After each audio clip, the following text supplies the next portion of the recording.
على رسوله الكريم, an Islamic response to Dajal's sexual revolution is our topic for this session.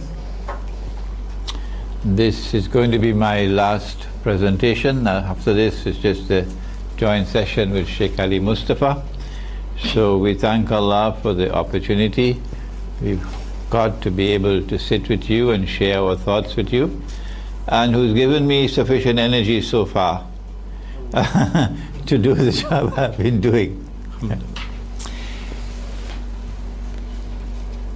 The last people to come out to Dajjal will be women. Said the Prophet sallallahu ta'ala alayhi wa sallam. And a man would have to return to his home and tie down, meaning coercively restrain his wife, sister, daughter, to protect them from being seduced by Dajjal. This prophecy of the Prophet sallallahu ta'ala alayhi wa sallam points, in our opinion, to the feminist revolution which has been sweeping the world these last 150 years. The modern feminist revolution had its birth in an island which has expertise in spying and espionage, an island located about a month's journey by sea from the Arab world, an island from which came out a declaration in 1917 called the Balfour Declaration, which I mentioned in the last session, namely Britain. And from Britain, the feminist revolution went to the United States, and eventually we expect to see it move to Jerusalem. Phase 1, Phase 2, Phase 3, a day like a year, a day like a month, a day like a week. We say that this feminist revolution has Dajjal, as its author, its architect, its mastermind. Why? The Prophet said, sallallahu ta'ala alayhi wa sallam, that women would dress like men. And we have explained in our lectures on an Islamic response to the modern feminist revolution that the reason why women would dress like men is because they want to assume the functional role of men in society. You are familiar with these views already. Allah did not create men and women with an equal sign between them. That is a wholly inadequate equation. No. You don't put an equal sign between the day and the night, do you? No. Allah created the male and the female the way He created the day and the night. He says so in Surah Al-Layl. The day and the night complement each other. They're not equal to each other. That's foolishness. Yes, between men and women there is spiritual equality. Between men and women there is moral equality in relation to Allah. In relation to Allah. But in relation to each other is something far more beautiful than an equal sign. The day and the night complement each other. Without the night, the day is meaningless. It's inadequate. It's going to be destructive if we have only daylight, nothing. The night without the day is also inadequate. It is only when day and night combine together that we have a meaningful whole. There's something beautiful to behold. They complement each other. They're interconnected, interrelated. They can't do without each other, the day and the night. Similarly, the male and the female. So Islam doesn't put an equal sign between men and women. No, we present to the world something far more beautiful than that. We say that the male and the female are complementary to each other. They are interconnected, they are interdependent. The world of men cannot survive without women. The world of women cannot survive without men. The two need each other, male and the female. But when Allah created the day, He gave to the day certain functions. And when He created the night, He gave the night certain functions. And when the day fulfilled those functions, and the night fulfilled those functions, then when the two came together, it was a harmonious union. It made sense. وَجَعَلْنَا اللَّيْلَ لِبَاسًا وَجَعَلْنَا النَّهَارَ مَعَاشًا, says Allah. We gave you the day for work and for toil, for struggle. And we gave you the night as something which covers you and shrouds, something so mysterious, something so filled with splendor. Similarly with the men and the women. Allah gave to the man a biological constitution, a physical being, an emotional constitution for that physical being, to pursue the functions of the day, to work and to toil, to be the person who goes out there into the dunya and struggles in the dunya. And Allah gave to the woman a biological being, a physiological being, an emotional being which is different from the man, because she has a different function to perform. And when she fulfills her function and he fulfills his function, only then can you come together in something called sukoon. There are things in life that money cannot buy. Although there are some bankers who will dispute that. And one of the things in life that money cannot buy is sukoon.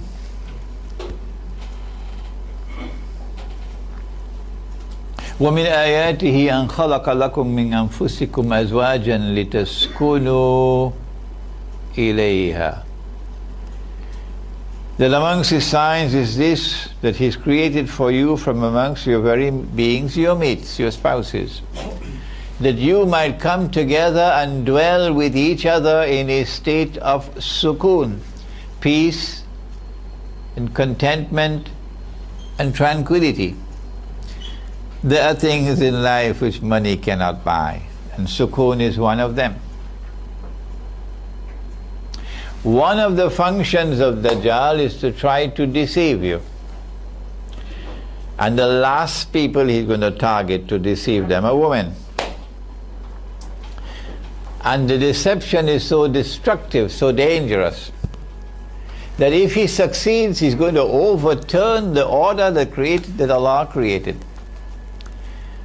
So now a woman says, it is an act of oppression and injustice that I should be denied the freedom to do anything that a man does.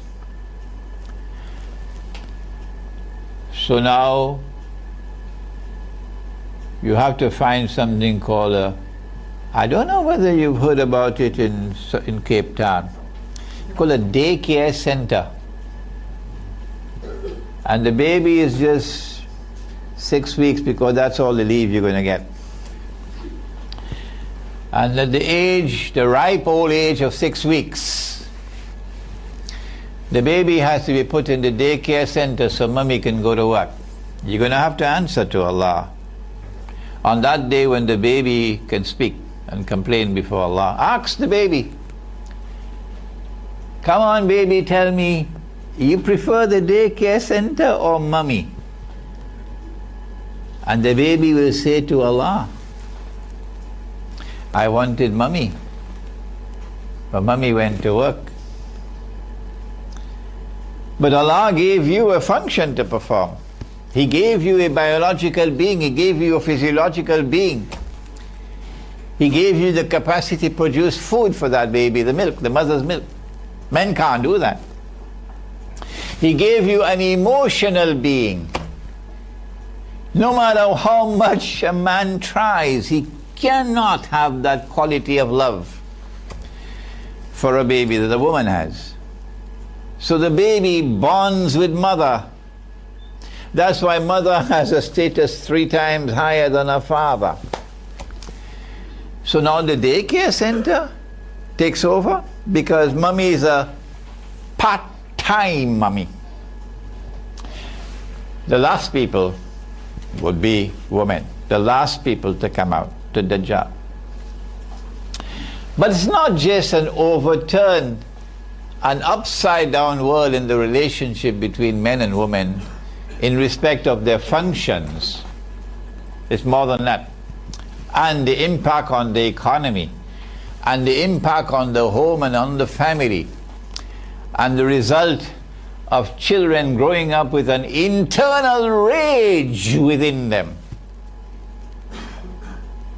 because of neglect that they suffered when growing up.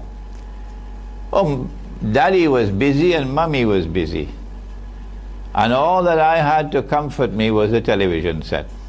That's all. And then the television took over and brainwashed me. So an internal rage, and they gave expression to that internal rage with acts of violence. Random acts of violence. Have you ever read the stories coming out of American public schools? People are afraid to send their children to school now. Random acts of violence, senseless acts of violence, bullying in school and so on. Because these children are disoriented now. They're unbalanced. They're not normal children anymore. It's more than that. That's not our subject today. Our subject today is the other hadith. That women would be dressed and would yet be naked. That is the sexual revolution. Make no mistake about it. Allah created the woman beautiful.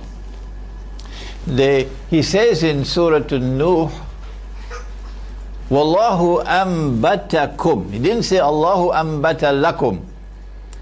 He says Allahu ambatakum min al-ardi nabata.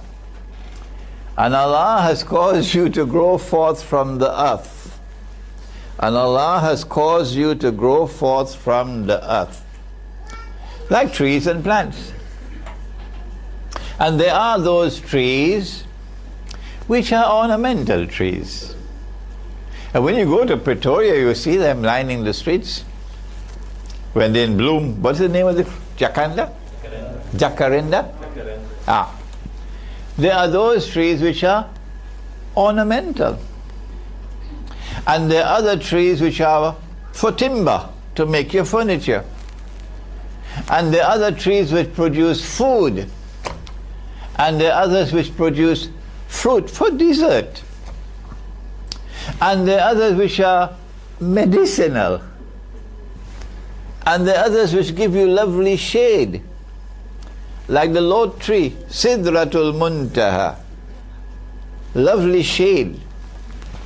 Better than any umbrella could give you. And so there are different kinds of trees, and so too there are different kinds of human beings.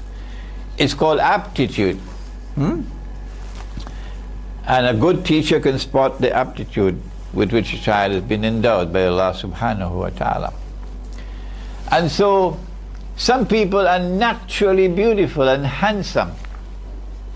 But in the relationship between the male and the female, men direct their attention towards women, and the men find women to be beautiful. And if she is not beautiful and you marry her, Allah will make her beautiful in your eyes. Because there's external beauty and there's internal beauty and so on. Anyhow.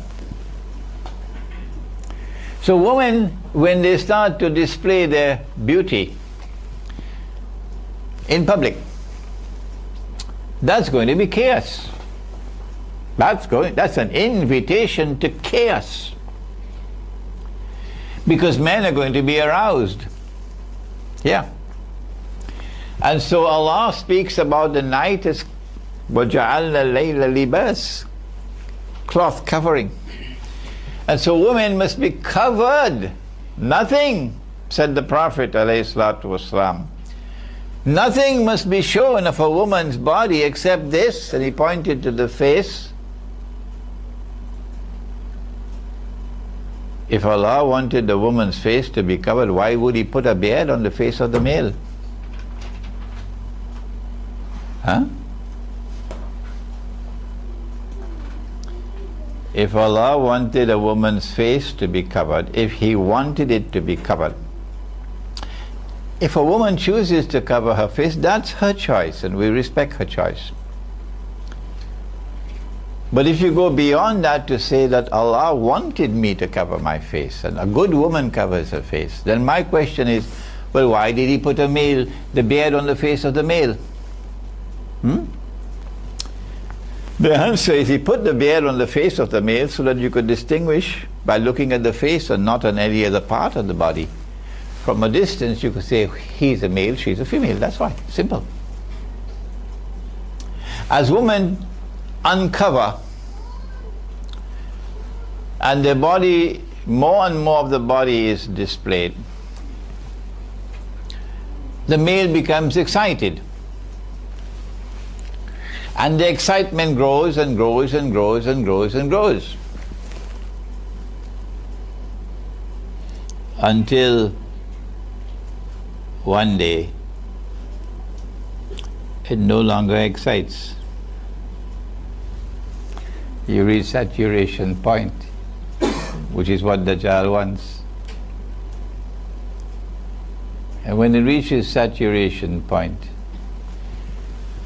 and the woman no longer excites, then Dajjal comes with his trump card that men will dress like women.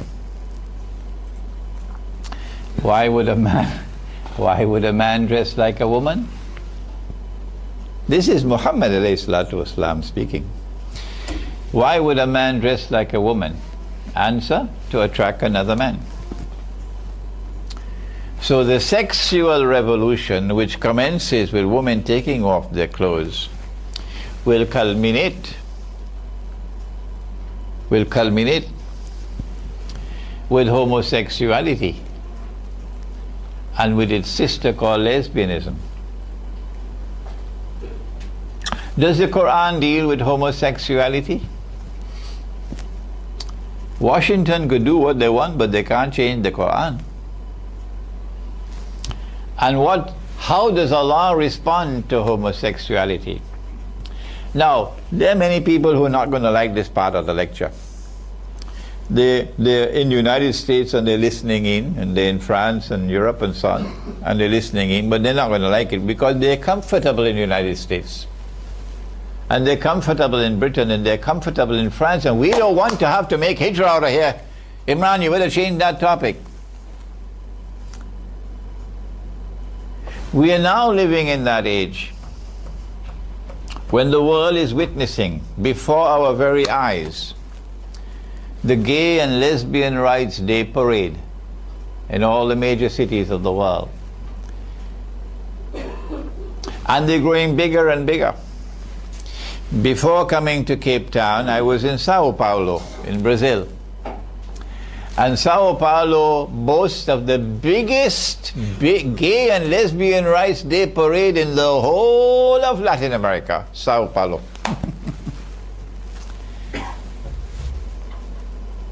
Not only do you have this overt display of defense of the rights of homosexuals and lesbians, but you also have legal intervention on the part of the state. That men should have the legal right to marry and get a marriage certificate. And women should have the legal right to marry, a woman with another woman, a man with another man.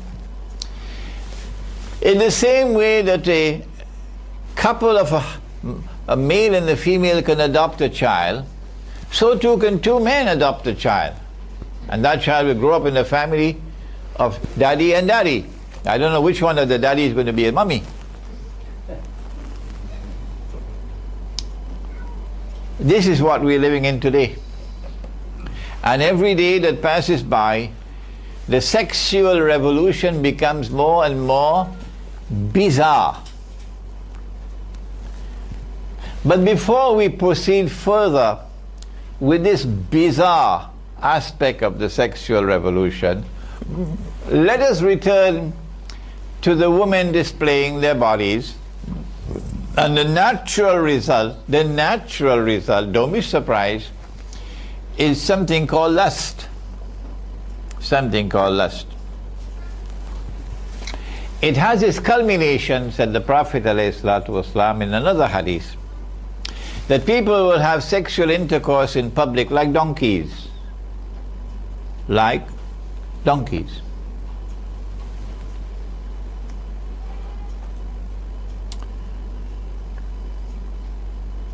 That is the destruction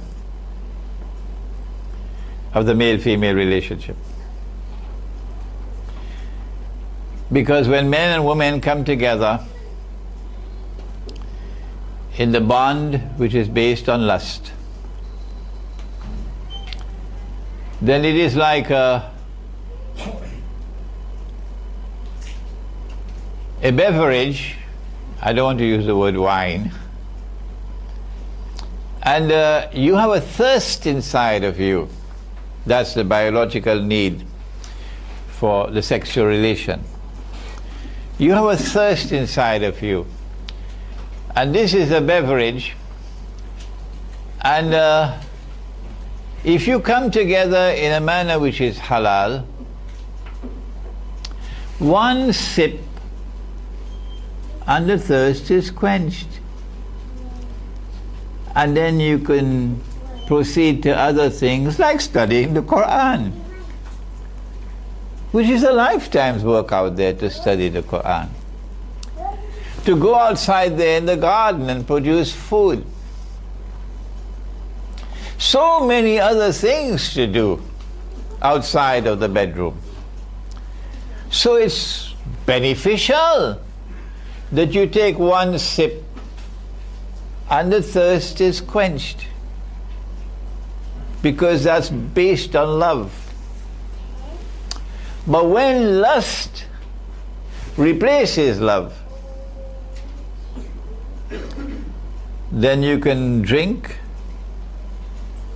and every time you drink, the thirst keeps on growing more and more. No matter how many times you sip, you'll never quench the thirst, until one day you reach something called sexual addiction. And the incidence of sexual addiction is growing now. This monster is raising its head in the world. It's like addiction for alcohol. You can't help yourself anymore. The Dajjal is destroying you.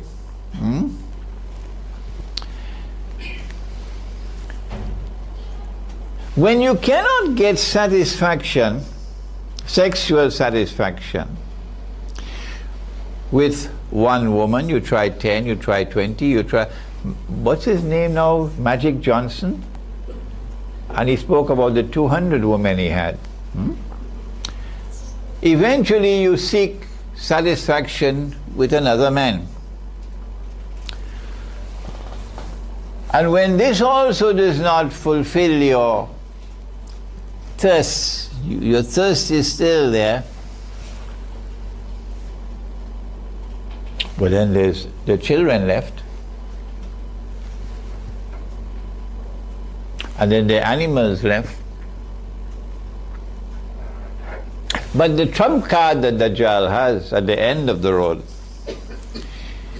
is to get daddy and his daughter.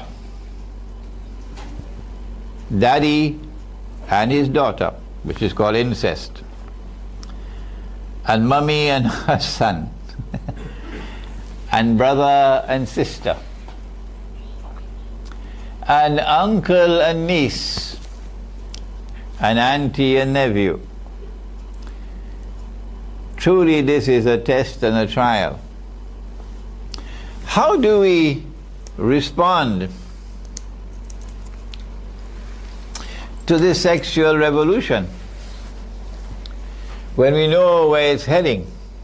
Anarchy, the jungle, worse than the jungle, because animals don't behave like that.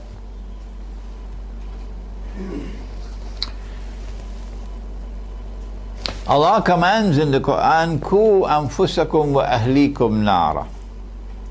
Protect yourselves and protect your families from the fire which awaits those who act in this way. The punishment for adultery doesn't come on Judgment Day. The punishment for adultery begins, homosexuality begins in the grave, said the Prophet ﷺ. Allah doesn't wait for Judgment Day. He starts punishing you in the grave for homosexuality. What do? Canada has now enacted legislation making it obligatory for all schools, including private schools, including Islamic schools, to now teach that homosexuality is acceptable alternative sex. They're not going to like me now, the Muslim community of Canada. The Muslims who are comfortably ensconced in Canada, living the good life, driving their BMWs, and they don't want to go back to Pakistan.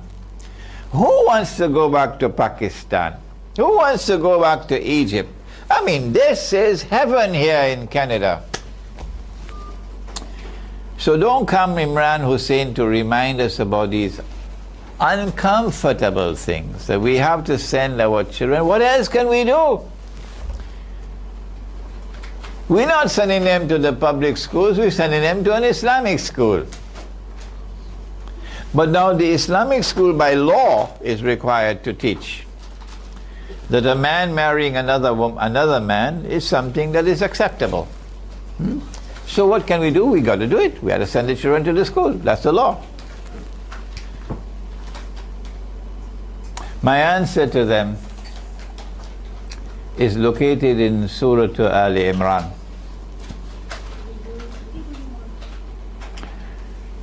That the angels are taking people into Jahannam.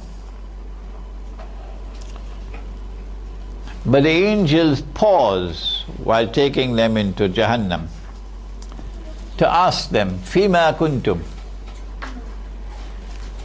What went wrong? Asked the angels.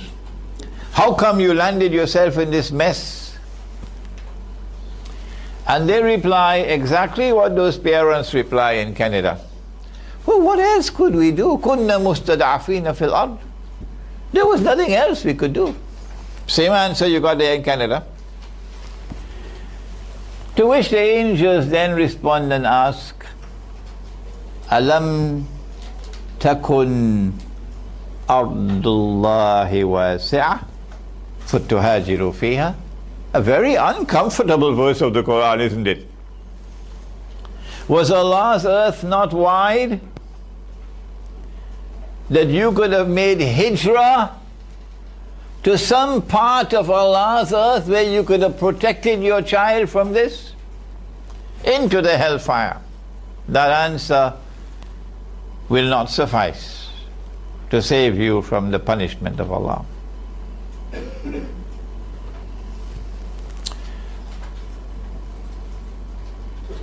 But Allah did not wait for the grave to punish the people of Lut alayhi salam. The people of Lut alayhi salam were practicing homosexuality. And Allah sent the angels to destroy them. And Lut alayhi salam and his family had to leave during the night. And when morning came, the angels sent down big, huge boulders upon Sodom and Gomorrah and destroyed them, and left that as a sign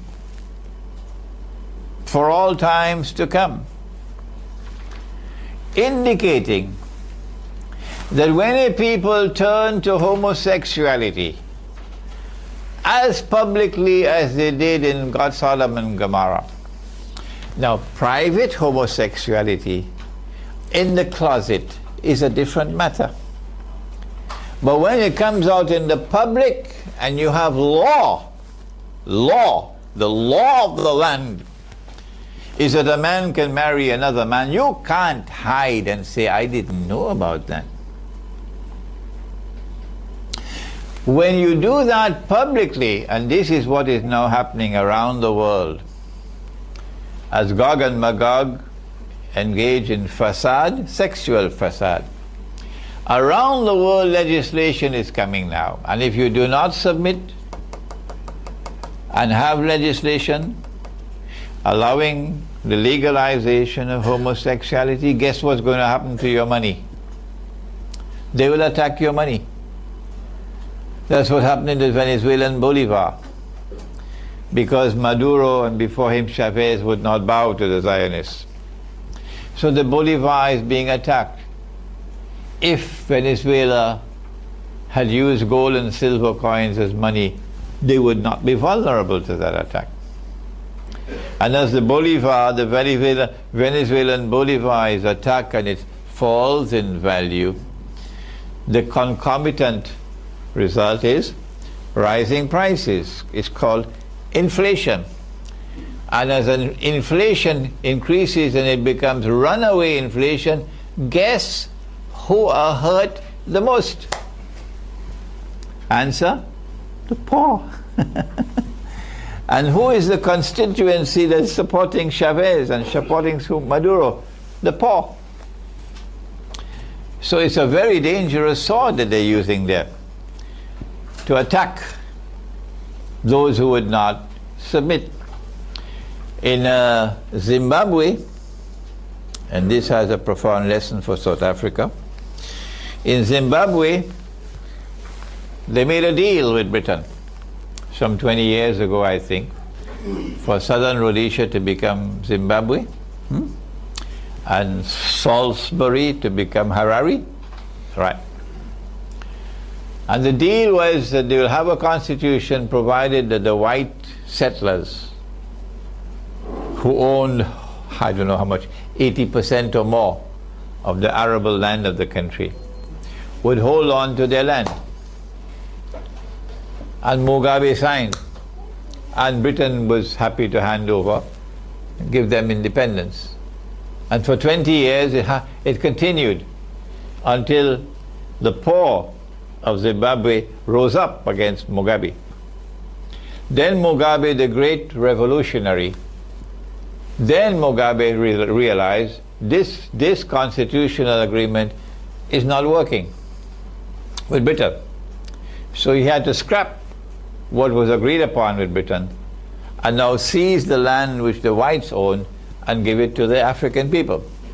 And then suddenly Mugabe became a very bad man. And guess what happened to the Zimbabwe dollar? Is it called a dollar? the Zimbabwe dollar. Well, I visited Zimbabwe in 2008 for the first time, and my flight arrived earlier than scheduled, and the people who were supposed to receive me were not there. So I said, well, let me make a telephone call and let them know that I'm there. So let me change. I had South African rands. I thought maybe 20 South African rands I could change to make a local telephone call. So I asked, what is the cost of a local telephone call? And they told me 2 million.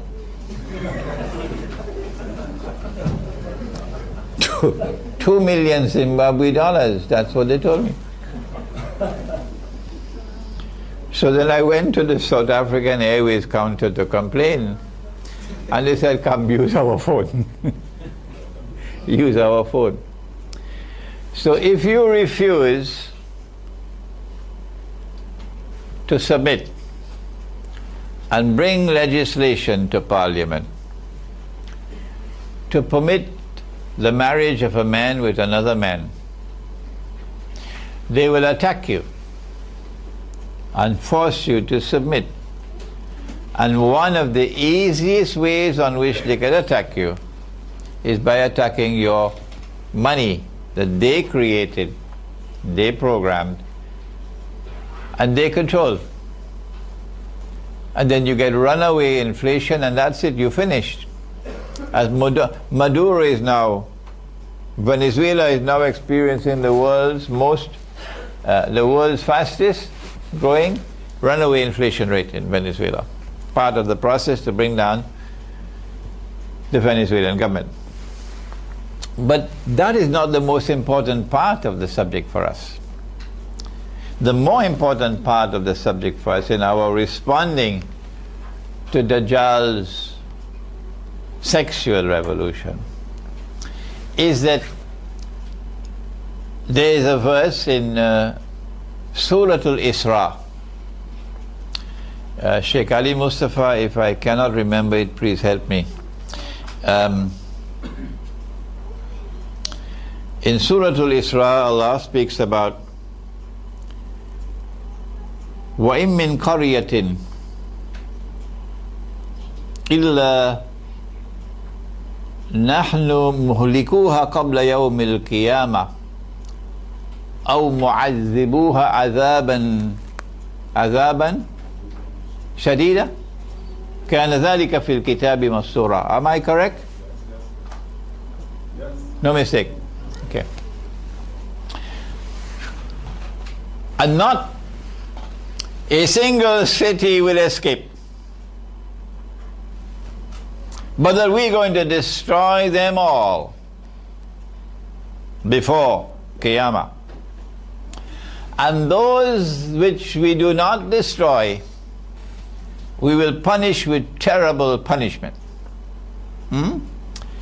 Indicating that among the reasons by which Allah destroys you, among them, one of them is homosexuality, because that's why He destroyed Sodom and Gomorrah, and then He says, I'm leaving this as a sign for all times to come.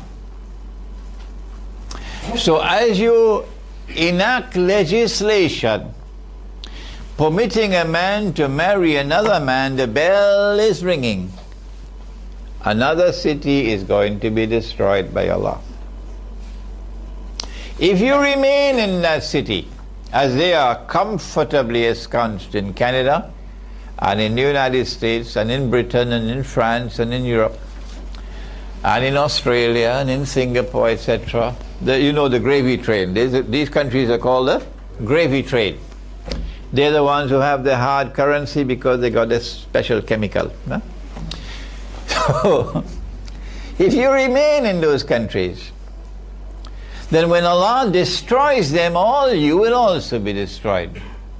No matter how much dua you make, Allah will destroy you when He destroys them all. Well then, what do we do? The answer is, you cannot change the cities. this is Dajjal and this is Gog and Magog, it is because Hizb ut-Tahrir does not have an eschatology. It is because Hizb ut-Tahrir does not want to have an eschatology. They don't want it. They're uncomfortable with it. That they're pursuing their struggle for restoring the Khilafah wherever they can, at any time in the world. Possible. It is because Dajjal's dancers who dance when he beats his drum the way they danced in Libya to overthrow Gaddafi, and the way they are dancing in Syria now to overthrow the regime in Syria, is because these dancers of Dajjal have a methodology for understanding the Quran and Sunnah, which does not allow them to accept this eschatology, that Dajjal is the mastermind of the sexual revolution, and that Gog and Magog are his foot soldiers through whom he corrupts the people. That they continue living in the cities. Sheikh Imran, we are here in the city so we can continue doing da'wah. Already. Well then, suppose you're on board a ship and the ship is sinking.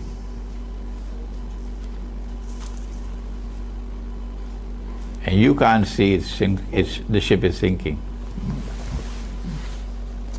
Because you have eyes and yet cannot see. You have ears and yet cannot hear.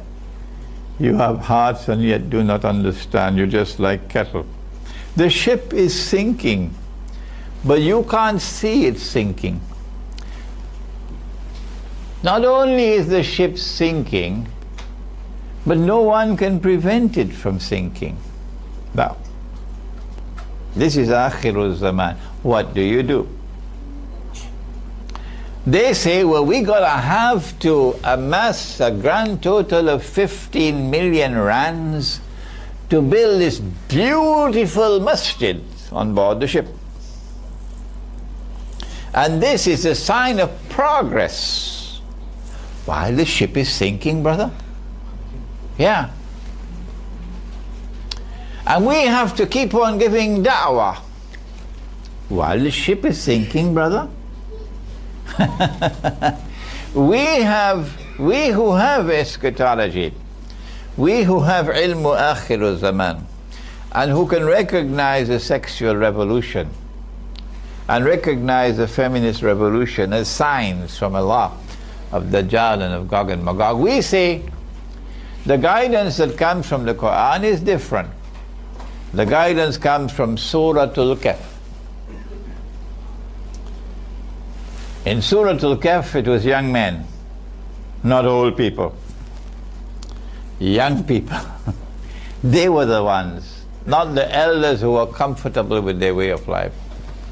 إِنَّهُمْ فِتْيَةٌ آمَنُوا بِرَبِّهِمْ وَزِدْنَاهُمْ هُدًى. When a young man stands up while he's still young and shows a backbone made of steel, Allah increases his guidance, increases his faith. What did they do? When they realized that they could not change their society, but that if they pursued in the effort to change the society, they were going to be targeted. إِذْ يَظْهَرُ عَلَيْكُمْ يَرْجُمُوكُمْ. They're going to target you. What they did was فَأُوا إِلَى الْكَفْ. They withdrew from that society. That is the guidance of the Quran. They withdrew from that society and they fled to the cave. Maybe it was meant to be a temporary stopover in the cave, to sleep for a few hours. So when you wake up, refresh, you can continue your journey. And Allah put them to sleep. And they slept for 300 years. And Allah said, I've done that لِنَعْلَمَ أَيُّ الْحِزْبَيْنِ أَحْصَى لِمَا لَبِثُوا أَمَدًا, because there's a profound lesson that He wants to teach us about what happened in the cave.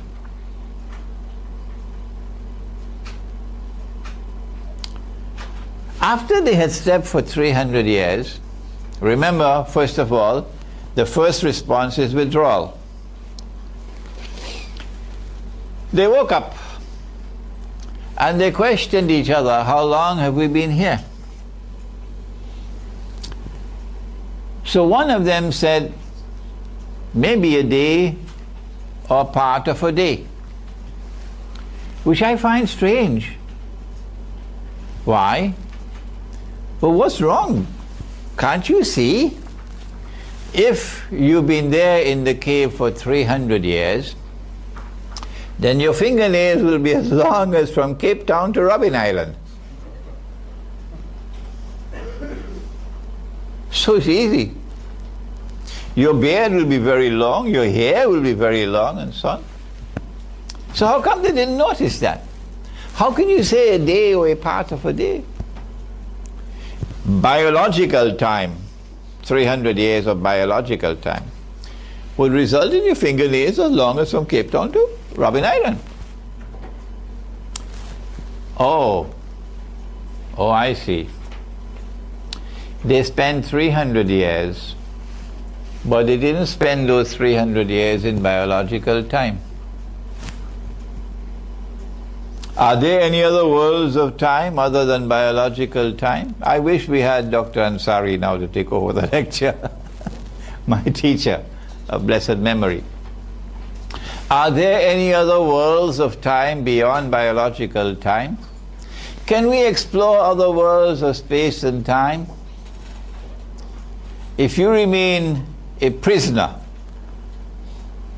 of the here and the now, when Dajjal beats his drums, you're going to go to Syria to fight the Yankee jihad. If you remain a prisoner, an intellectual prisoner of the here and the now, the moment, then when Dajjal beats his drums, you're going to flee, run to Syria to join in the Yankee jihad.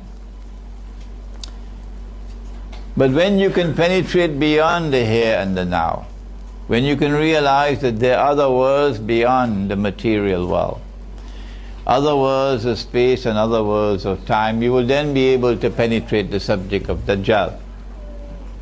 You will then be able to understand that Dajjal is the mastermind. You can't change the town and the city. So that's why we've given the project of the Muslim village, located in the remote countryside. The Muslim village located in the remote countryside. Get out of the cities and get out of the towns, where men and women can now marry and get a marriage certificate. Get out of the towns and cities where women are dressed and yet naked.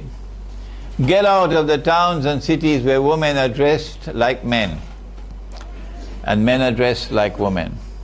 Get out of the towns and cities where day by day we're coming to that moment when people will be having sexual intercourse in public. What more do you need to hear?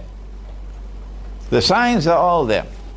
And when you flee to the countryside, to the remote countryside, do so as a small community, not a big community. A village. And in that village you can have people who are not Muslims. Sure. Provided that you can live with each other with some mutual agreement as to norms of public conduct. And you cannot be hostile to each other.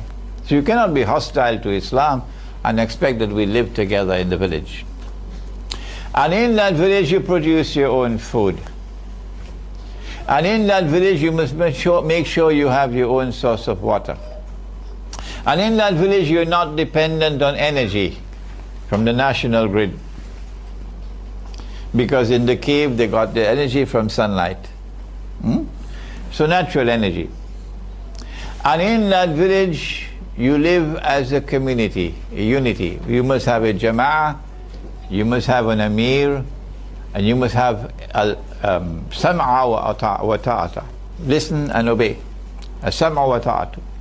listening and obeying. And in that village you must practice the deen as Allah and His Messenger have given you.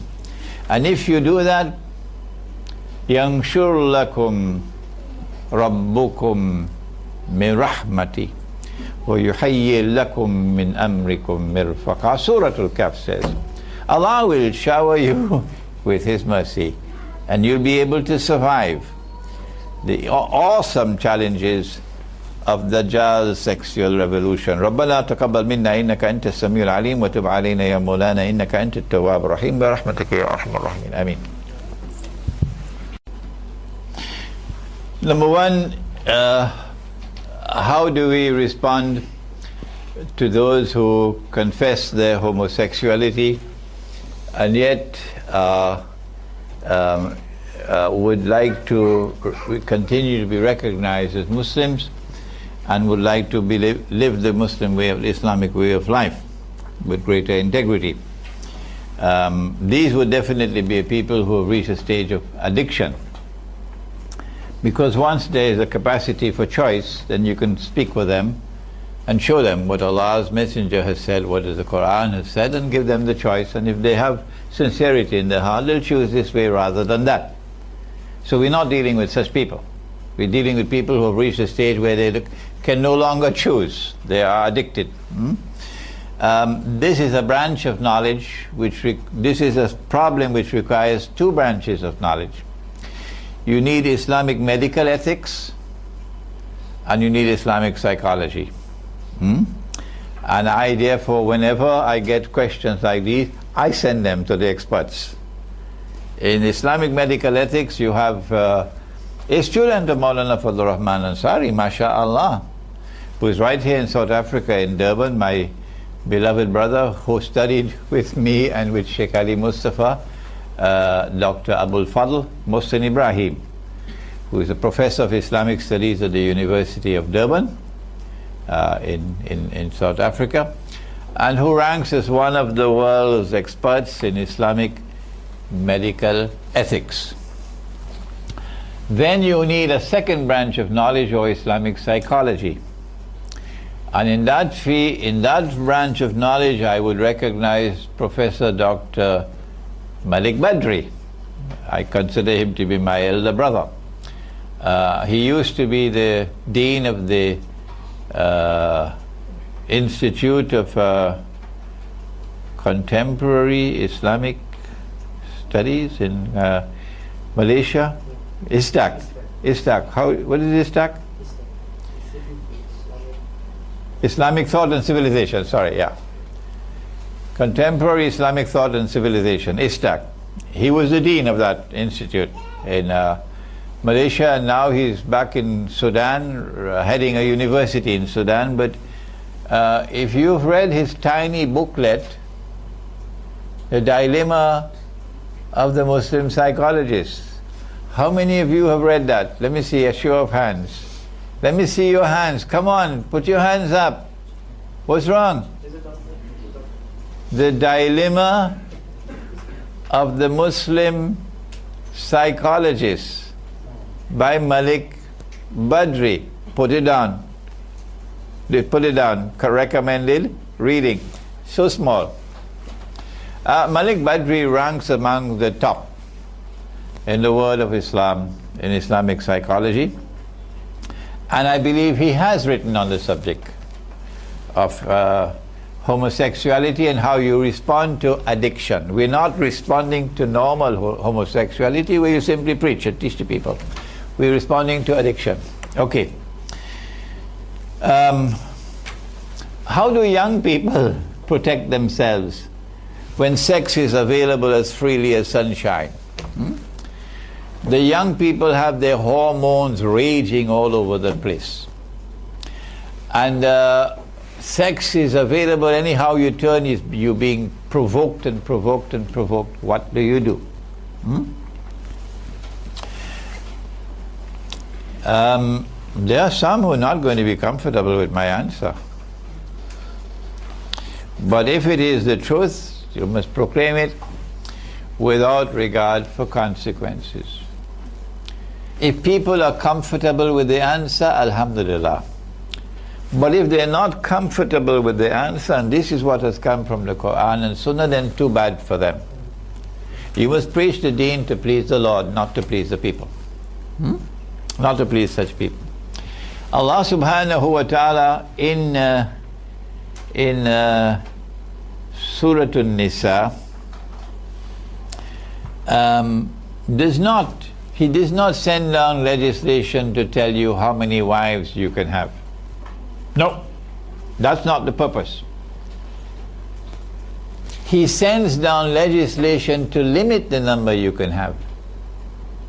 وَإِنْ خِفْتُمْ أَلَّا تَعْدِلُوا أَلَّا تُقْسِطُوا فِي الْيَتَامَى وَإِنْ خِفْتُمْ أَلَّا تُقْسِطُوا فِي الْيَتَامَى فَانْكِحُوا مَا طَابَ لَكُم مِّنَ النِّسَاءِ مَثْنَى وَثُلَاثَ وَرُبَاعَ وَإِنْ خِفْتُمْ أَلَّا تَعْدِلُوا فَوَاحِدَةً أو ما ملكت أيمانكم أو ما ملكت أيمانكم. So one of the ways in which the young man can find release for this raging tension around him and bring some satisfaction to the thirst is in plural marriages. To the extent that you have the means to maintain and to guard and protect, Allah permits you to have more than one wife.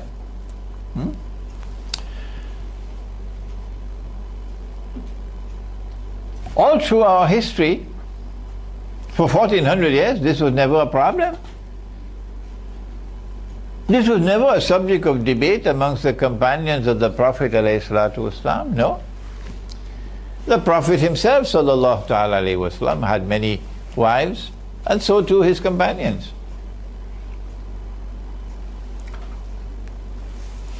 It is only when Dajjal gave us modern Western civilization that modern Western civilization came with this new dogma that we never heard before.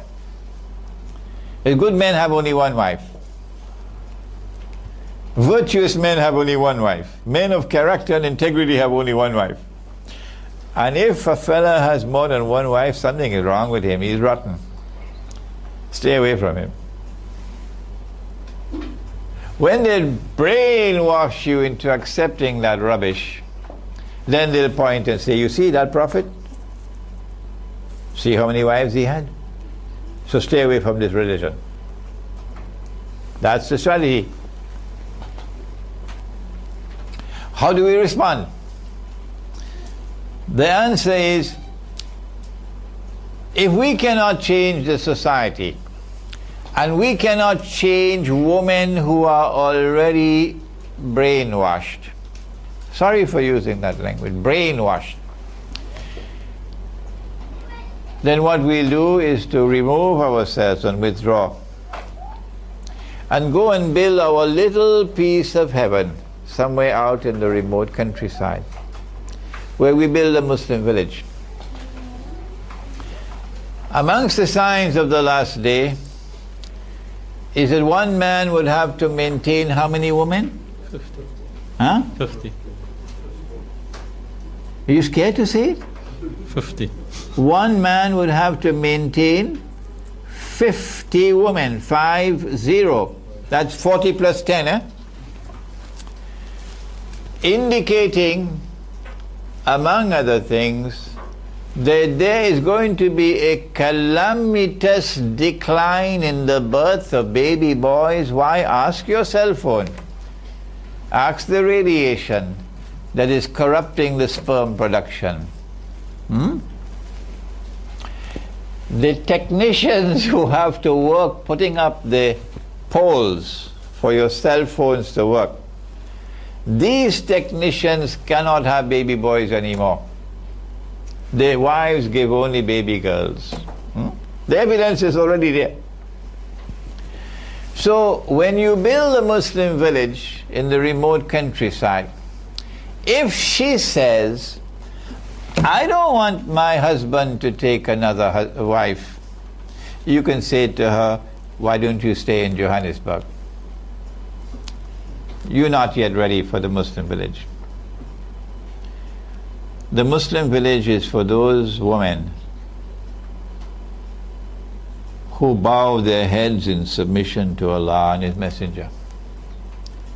Not for those women who still raise their heads in defiance of what has come from Allah and His Messenger. I know I'm going to hurt the feelings of some people. I know some are going to be very angry with me for speaking like this. But the Muslim village is for those Muslim women who bow their heads in submission to that which has come from Allah and His Messenger. Not for those whose heads are still raised in defiance.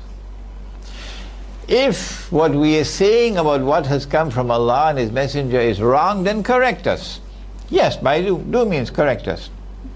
But if this is what is in the Quran and Sunnah, then this is a means through which young men can respond to the sexual provocation of Dajjal's sexual revolution. The Muslim village offers yet something else. We are moving into an age now where large numbers of women will not be able to get husbands, so long as you stick to monogamy, one man, one wife.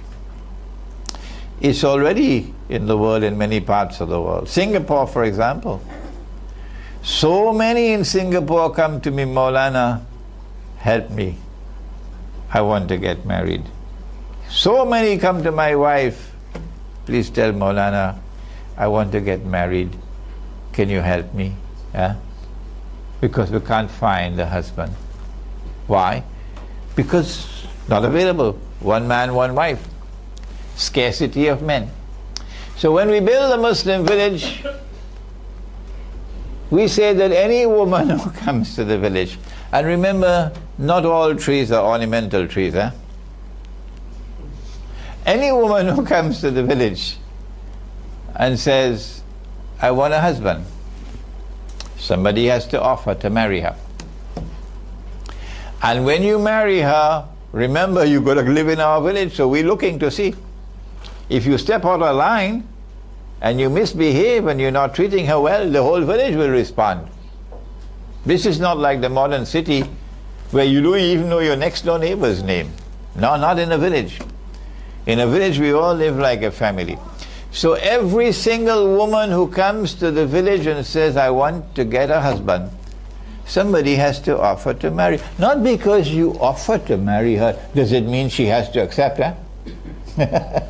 She has the freedom to say no to you. If she has an offer and she turns it down, well then the ball is in her court. But there will be no women in the village who want husbands and who does not have husbands. There will be women who say, I'm no longer interested in a husband, I'm fine as I am. So you wouldn't expect such a woman to fall prey to adultery, fornication. No. For adultery and fornication to take place, you've got to find a woman who is willing.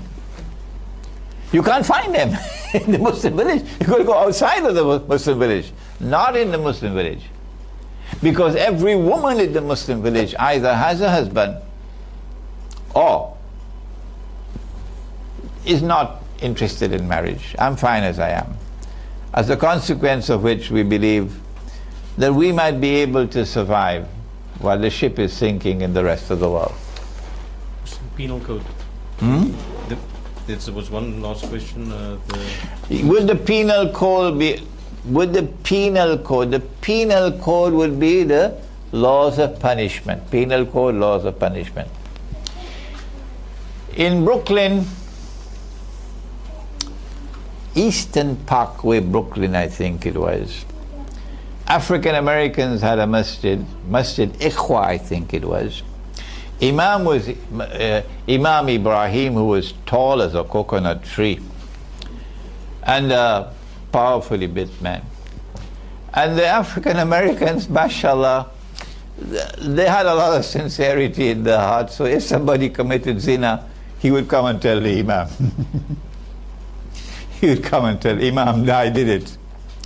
And then Imam will roll up his sleeve. Imam will roll up his sleeve, and in the masjid, Imam and a few others will give him a beating. And after he'd gotten his beating, mashallah, he's purified, he's still a member of the Jama'ah. Yeah. And life goes on in the masjid in Brooklyn. And the government of the United States of America have never done anything to prevent Imam Ibrahim from enforcing the penal code in downtown Brooklyn. So if you وَالَّذِينَ جَاهَدُوا فِينَا لَنَهْدِيَنَّهُمْ سُبُلَنَا, those who strive and struggle in our way, we'll open a way for them. So to the extent that it is possible for us to enforce the penal code, yes, we will in the Muslim village. About this individual in South Africa who I believe is the head of some movement protecting the rights of homosexuals, is it? Well, I cannot comment on a subject on which I have no knowledge. I think the local people, the local scholars are better in a position to respond to you. I don't even know his name.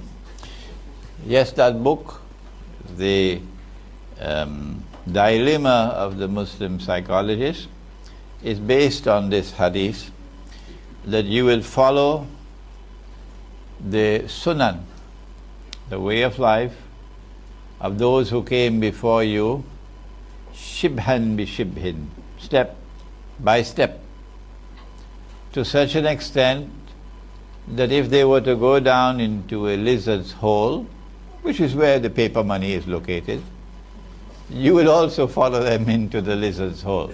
So Dr. Malik Badri wrote his book based on that hadith.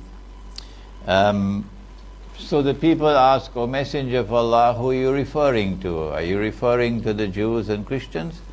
And he asked, who else? But now, using proper methodology, we know that Allah's messengers is not referring to all Jews. No. And he's not referring to all Christians. No. We quoted the verse of the Quran, وَلَن تَرْضَى عَنْكَ الْيَهُودَ وَلَن نَصَارَ حَتَّى تَتَّبِعَ مِلَّتَهُمْ. And we said this could not apply to all Jews and all Christians because there will be conflict with other verses of the Quran. And we were able to move in and close in and identify that it's actually the Jews and Christians who've come together, بَعْدُهُمْ أَوْلِيَاءُ بَعْضٍ, the Jewish-Christian alliance. These Jews and these Christians are the ones who will never be content, never be satisfied until they get you to go down with them into the lizard's hole. I said that Dajjal is the architect who brought into being modern Western civilization. And modern Western civilization then advanced an agenda, dangerous one, in which modern Western civilization argues, not Imran Hussein, modern Western civilization argues that good men have only one wife. And if a man has more than one wife, he's a bad man.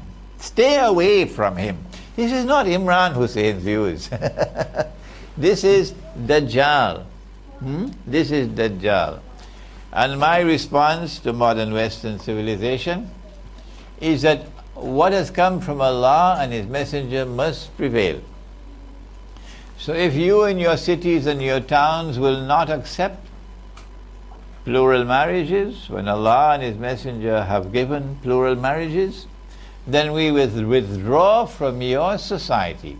You go and live your way of life and leave us. Let us go to the remote countryside And in the remote countryside, we live the way of life ordained by the one who created us from a drop of sperm. When do we move from the cities to the countryside? You move from the cities to the countryside when you see the signs around you that the ship is sinking. Those are signs which are easy to recognize. The angel came and asked, oh, all right. The last of the 5 questions, what are the signs of the last day? And he replied, you know the tall buildings? And the slave woman will give birth to the mistress. So when you see the tall high-rise buildings all around the world, you know one of the signs. If you can't see the high-rise building, the tall buildings, you should go to the optician, have your eyes examined. The slave woman giving birth to her mistress is a much more difficult one to decipher. Women dressed and yet naked, you can see it all around. Just go to the shopping malls. Women dressed like men, go to any bank and you'll see. Men dressed like women is becoming more fashionable now. Now don't be angry with me. Promise? I know some people will be angry with me. What can I do? If a man is to dress as a woman, the first thing he has to do is to shave off his beard.